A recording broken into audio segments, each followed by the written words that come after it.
Hi, this is Scott Wozniak, and I want to share with you one of the ideas that has changed my life. When I looked into learning, trying to figure out how people grow and change, I discovered this principle that there are three zones, and if you want to learn, you have to be in the learning zone. The first zone is the comfort zone. The comfort zone, by definition, are things you know and are comfortable with. And guess what? You can't learn in the comfort zone because you already know everything there. It's comfortable, it's fine, it's a great place to be in. Some parts of our life should be comfortable, but you're not learning in the comfort zone. In order to learn, you have to get out of the comfort zone into the learning zone, where by definition, you're not comfortable. You don't know what's going on, it's new and different. Now, this is important. Uncomfortable doesn't mean unpleasant. Think about the first time you learned to drive a car, for those of you who remember this. The first time you grab that wheel, it is exciting, it is thrilling, it is uncomfortable. All your senses are tuned in. You are wide awake and fully alert, maybe having a blast, but certainly not comfortable. Now, for those who've been driving a while, think the last time you drove. My guess is you're deep in your comfort zone, and well, I don't know, maybe the last time you drove to work, you don't even remember the drive, you're that comfortable.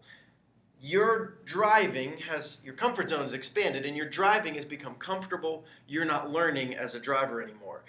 Now, if you get all the way out here to the edge, though, there is a zone called the panic zone.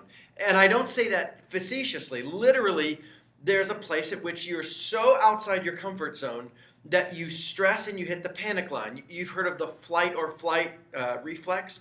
That the fight or flight reflex is a real physiological thing. And when the brain kicks in that mode, you can't learn anymore. You have to be just enough comfortable, or at least not so crazy uncomfortable, that you can still process and learn.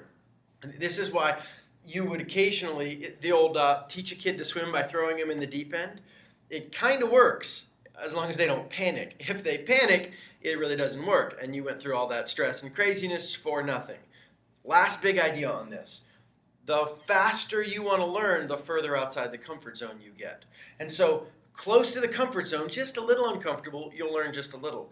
You want to learn faster, you get more and more uncomfortable. But there is a point at which you cross the line into the panic zone, learning stops. And so you don't want to be way uncomfortable. You got to manage that tension. If you want to learn, you have to be willing to be uncomfortable, which means as soon as you learn something, it becomes a part of your comfort zone. So if I were to draw this, your comfort zone gets bigger and bigger over time.